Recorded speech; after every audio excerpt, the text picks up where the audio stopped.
Time now for the morning rush. Sports are back on for high school students in Albuquerque. The district announced last night that it worked out a plan with the state. APS says that they will offer voluntary small group in-person learning on all campuses starting Monday. Now, if there are no COVID-19 outbreaks for the next 2 weeks, full practices and games can start the week after on March 22nd. A bill calling to change the way that schools restrain and seclude students is making its way through committees. Senate Bill 319 is calling for schools to use less restrictive interventions and de-escalation techniques. The bill would only allow a school to use physical restraint if that school can document and report the incidents. And community members are mourning the loss of a longtime state lawmaker. Democratic Representative Ed Sandoval served the North Valley for more than 3 decades until his retirement in 2014. Sandoval died yesterday at the age of 74. Condolences have been pouring in from both sides of the aisle. The Republican caucus says that they will miss his, quote, institutional wisdom and sense of humor. The new interim superintendent of Las Cruces Public Schools says that he plans to continue the work that began by late Karen Trujillo. The school board named Ralph Ramos as interim superintendent after Trujillo was hit and killed by a car last week. His contract runs through June or until the board chooses a permanent superintendent. And this morning we are starting to see some snow in the northern mountains. Today, scattered snow showers will continue all the way through this evening. Here's how much snow we're expecting in general. 1 to 3 inches for most spots in the northern mountains. Could see up to 5 in isolated spots on the west-facing slopes.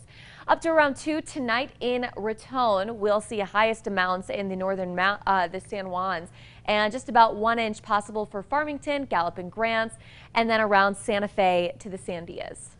Looking ahead, Albuquerque could become the new home of the Thea Corporation's Orion Company. Now that Orion Center is proposing a decommissioned runway, or being proposed for a decommissioned runway near the Sunport. The manufacturing plant would include 2 multi-million square foot facilities, including office spaces, a hotel, and a food hall. The developer addressed concerns like traffic as they present the plans to the city's Development Review Board.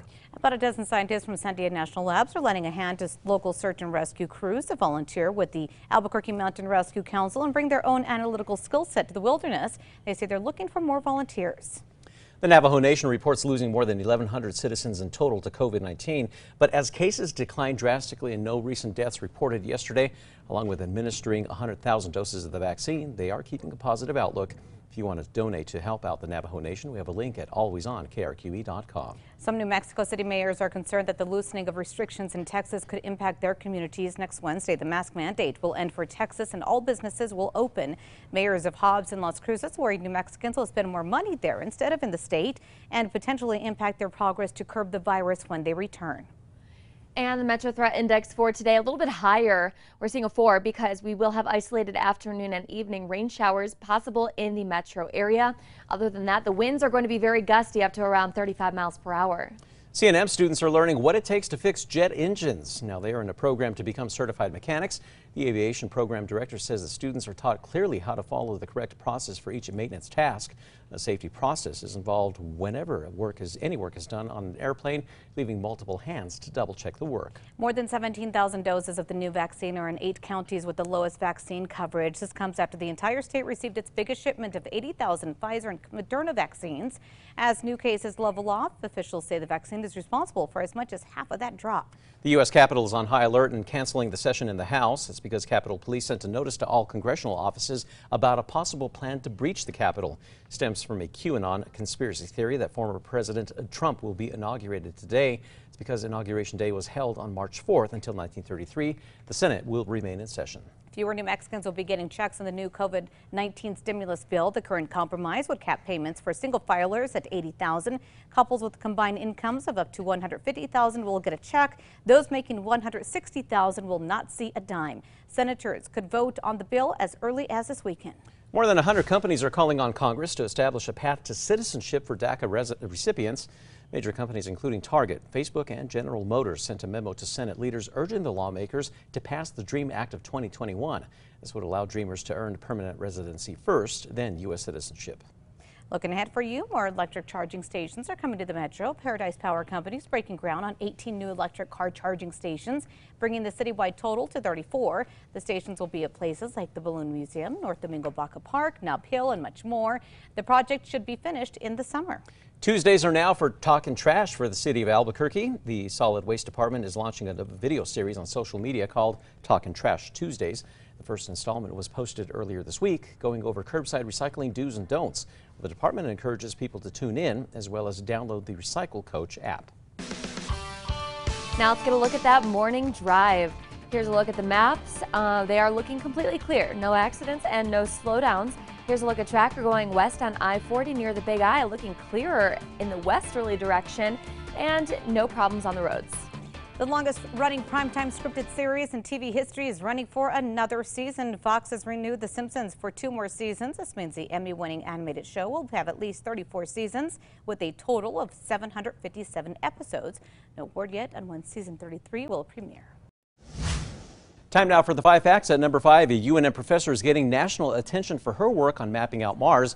In 2011, Professor Maria Lane released a book called Geography of Mars, Seeing and Knowing the Red Planet.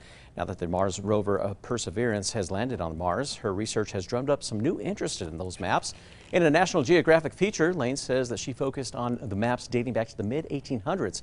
Now she says those maps led to the belief that there was intelligent life on Mars and even influenced irrigation methods here on Earth. Number 4, local aviation students are learning what it takes to fix jet engines. Students at CNM leave the program as certified mechanics, making it a stepping stone to get into bigger programs. The aviation program director says at CNM that students are taught clearly how to follow the correct process for each maintenance task.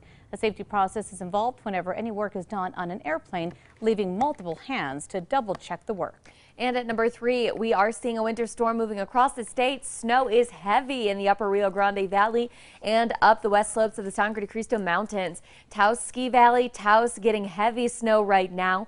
However, further east along I-25, we're seeing wintry mix and then rain in the Northeast Highlands. And number 2, some are concerned that loosened COVID restrictions in Texas could cause problems here in the state. Starting next week, Texas Governor Greg Abbott is getting rid of the state's mask mandate and reopening businesses at 100%.